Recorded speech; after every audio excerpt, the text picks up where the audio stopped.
इन बहुत साधारण गणितीय विचारों को समझे बिना हम इंसानी समस्याओं में आगे बढ़ ही नहीं सकते। हमारी जिंदगी की सबसे बड़ी समस्याएं न्याय, नैतिकता, सत्य, अच्छाई, बुराई आज तक ज्यादातर किसने हल की हैं? शब्दों से खेलने वाले लोग, भाषण देने वाले दार्शनिक, जो बड़े बड़े शब्दों का इस्तेमाल तो करते हैं लेकिन उन शब्दों का सटीक अर्थ कभी तय नहीं करते। उदाहरण के लिए गुड, बैड, ट्रूथ, इन 3 शब्दों पर हजारों किताबें लिखी जा चुकी हैं, लेकिन आज तक इनका कोई ऐसा अर्थ तय नहीं हो पाया जिस पर सब सहमत हों। नतीजा क्या हुआ? अलग अलग दर्शन, अलग अलग विचारधाराएं, एक दूसरे से लड़ते हुए स्कूल ऑफ थॉट। समझ बढ़ने के बजाय भ्रम बढ़ता गया। अब यहाँ लेखक एक बहुत गहरी बात कहता है। असल जिंदगी में अच्छा, बुरा और सत्य कुछ न कुछ तो जरूर है, लेकिन वो कुछ क्या है ये अभी तक वैज्ञानिक रूप से तय नहीं हुआ। और अगर ये शब्द वैज्ञानिक ढंग से परिभाषित हो जाएं, तो दर्शन, कानून, नैतिकता, मनोविज्ञान सब निजी राय नहीं रहेंगे, बल्कि विज्ञान बन सकते हैं।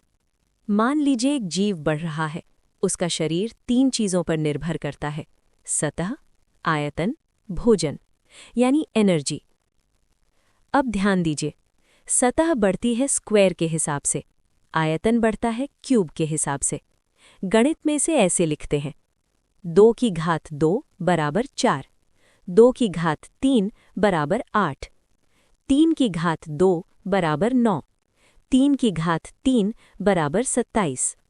जब जीव छोटा होता है तो खाने का बड़ा हिस्सा विकास में जाता है, लेकिन जैसे जैसे जीव बड़ा होता है, सतह उतनी तेजी से नहीं बढ़ती जितनी तेजी से शरीर का भार बढ़ता है। एक समय ऐसा आता है जब पूरा भोजन सिर्फ जिंदा रहने में लग जाता है, विकास रुक जाता है, बढ़त समाप्त हो जाती है। जीवन की समस्याओं को समझने के लिए आकार, मात्रा और आयाम को नज़रअंदाज नहीं किया जा सकता। अब वो राजनीति और समाज पर आता है।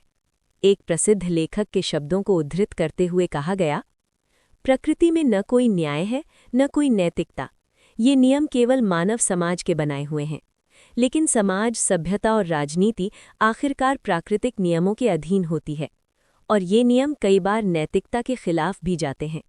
यही वजह है कि इतिहास में इतनी अन्यायपूर्ण घटनाएं हुईं। अगर बड़े और सम्मानित लोग ऐसा सोचते रहे हैं, तो समाज से हम क्या उम्मीद कर सकते हैं? ये सच है कि पुराने दर्शन, कानून, नैतिकता और राजनीति मानव समस्याओं को हल नहीं कर पाए, लेकिन इसका मतलब ये नहीं कि समस्याएं हल नहीं हो सकती।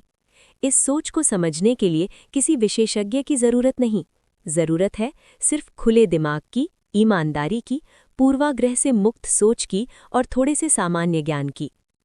3 क्वार्टर दूध को 3/4 मील में जोड़ना बकवास है। और ठीक वैसे ही जब हम बिना आयाम समझे शब्दों को जोड़ते हैं, तो हम भी बस शब्दों का शोर पैदा करते हैं, समाधान नहीं। शायद अब वक्त आ गया है कि हम शब्दों से आगे बढ़ें और सोच को विज्ञान की जमीन पर लाएं।